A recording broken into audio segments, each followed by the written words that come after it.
Gangbusters. Excellent. Hey everybody, welcome to the Clos Pepe Winery. It's the first time on these weekly videos that we've been here in the winery. And the subject for this week, of course, last week we did part one, how wine is made in the vineyard. This week we're going to be talking about how wine is made once the fruit is grown and it arrives at the crush platform here at the winery. So we pick at night. We pick from about 9 o'clock at night till about 4 o'clock in the morning, and usually around 3 to 4 in the morning we'll bring all the fruit into Lompoc. And we're on the west side of Lompoc at the Clos Pepe Estate Winery here. And you can see two machines in back of me. On your left would probably be the crusher destemmer, and on my left or your right would be our press. So those are the two major pieces of equipment we're going to be discussing tonight.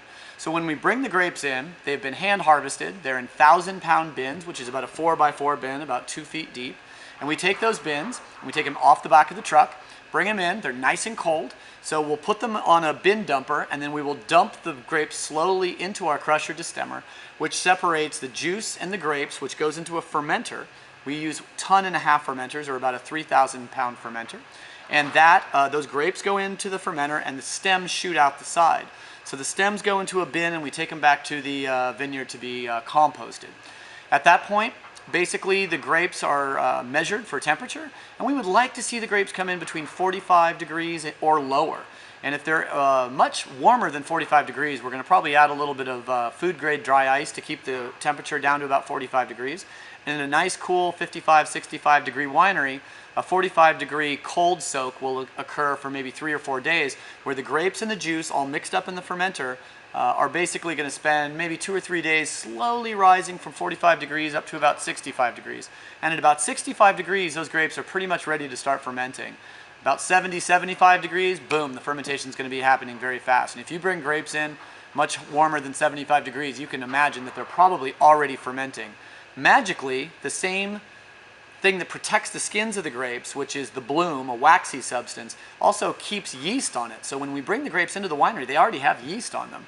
So if we just let the grapes warm up, they'll just start fermenting all by themselves. Fermentation is a very organic process in that way. But we want to usually allow, this is just our personal recipe for making wine. So this is how we make wine at Clos Pepe. I'm not suggesting this is how everybody makes it, but this is what we do. So we wait 2 or 3 days until the grapes come up to temperature a little bit warmer, up to about 65 degrees. And then we usually notice there's a little fermentation happening around the edge of the bin. And when the bubbles start coming up at the edge of the bin, we know the temperature is right to make a yeast addition. So the yeast is going to be added 2 or 3 days after the grapes are crushed. And at that point, the yeast is added, and right at the time where a spontaneous or the feral fermentation is starting to happen from the yeast that's coming in on the grapes. So at that point, we add the yeast to the wine. We may add a little bit of yeast nutrient, a product called Fermade. Fermade is added at about 1 gram per gallon, and that gives the grapes some extra vitamins and some nitrogen. So the grapes are, so the yeast is actually consuming the sugar and giving off alcohol and carbon dioxide, and not producing off aromas like hydrogen sulfide, which smells like rotten eggs. So if your fermentation gets really stressed, your wine can really start taking on sort of a stinky egg character. And we want this winery to smell like kind of like this wonderful blueberry pie aroma. It's almost like perfume. It's so delicious during fermentation. So that's the way that we would ferment red wine. We would basically let the skins and the juice settle in the tank, fermenting for maybe 7 to 10 days. And then once the wine is really bone dry in the fermenter, 0 bricks, or even lower than that, because hydrometer will go past 0 because alcohol will allow the hydrometer to sink deeper. At about 0 bricks, when the wine is dry, we press it off the skins. We take that pressed wine and we put it into a barrel, and that's where that wine sits for 11 months. And we fill the barrels, every 2 weeks to perfectly full, and we just let it alone. We never rack the wine. We never pull the clean wine off the sediment. We leave the wine in contact with the sediment from the press for a full 11 months, and then at the very end of the season, we rack the wine off the sediment, and then boom, we've got wine in a tank. Tank goes through a very rough filter. We filter the wine very, very gently into another tank, and then that tank is ready for bottling. When white wine production is a little different, except we kind of handle it the same way. We make Chardonnay, is the only white wine we make here. The first description of red wine making was specifically for Pinot Noir. Pinot Noir, I should mention, we use RC212, Assmanshausen. We use a few yeasts like Barolo 97, and once in a while a different yeast like 3100, or this new yeast called Clos, which is appropriate, I guess, and it's pretty good. So we try to mix up the yeast, mix up the clones, as many different things. and press it into barrel and be done with it 11 months later. With white wine, it's a little different. We put the whole clusters of Chardonnay directly into the press. And what happens in that press, I should describe, is it's a big nylon balloon inside of a perforated stainless barrel. And inside that barrel, there's little holes in it, so you fill the barrel with grapes, and then you inflate the bladder, and the bladder pushes the grapes against the outside metal, and then the wine leaks out and drips into a press pan, and then we press and then we pump the wine or the juice out of the pan into either a barrel, fermentation tank, or what have you. With white wine, instead of just crushing the fruit and fermenting it in contact with the skins, the way we make Chardonnay is whole clusters cold right into the press, press the juice off, juice goes into a barrel, either stainless steel for our homage to Chablis, or into a French oak barrel for our barrel fermented. And then we fill the barrels up 2/3 of the way and immediately add yeast to it. While we would wait 3 to 4 days to add yeast to a red wine fermentation, we add a little bit of yeast nutrient, we add a little bit of sulfite to the juice to kind of stun any bacteria or any native yeast that comes in on the juice. And once we've sulfited and fed the juice with a little bit of yeast food, we would put yeast directly in the juice the very same couple hours after we press the grapes before we take off for the night. Then we come in the next day and keep our fingers crossed that the Saccharomyces cerevisiae or the Saccharomyces biennis, which are the two yeasts we use, will actually start their fermentation process, and we'll see bubbles at the top of the juice, and it really starts going. Now, if we use my favorite Chardonnay yeast is CY3079.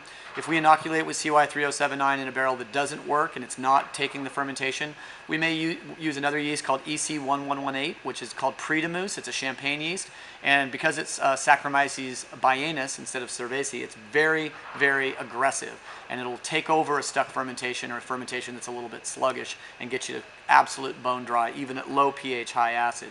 So white wine fermentation, maybe 4 or 5 days is all it takes until the wine is almost bone dry. At the moment that the wine has not clarified, it's sort of the color of maybe grapefruit juice. We basically rack that slightly cloudy wine off the sediment, the gross lees, throw the gross lees out, fill the barrels back up with that wonderful slightly cloudy wine, and then the wine settles to a nice clear, kind of a bright, clean, sort of slightly straw-colored Chardonnay color.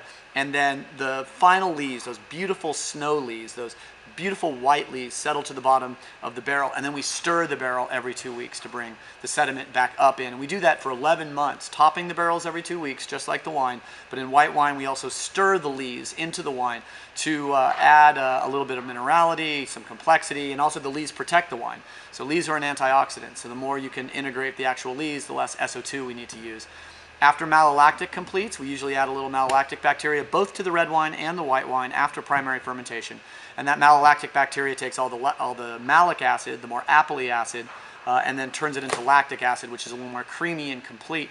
That creamy acid gives the wine a seamlessness. The creaminess makes the red wine taste more sort of mineral and complete. White wine loses its tropicality, becomes a little bit more austere. Minerally, you can taste the acid a little bit more, and the fruit profile moves from tropical flavors over to more stone fruit, peach skin, apple, and pear.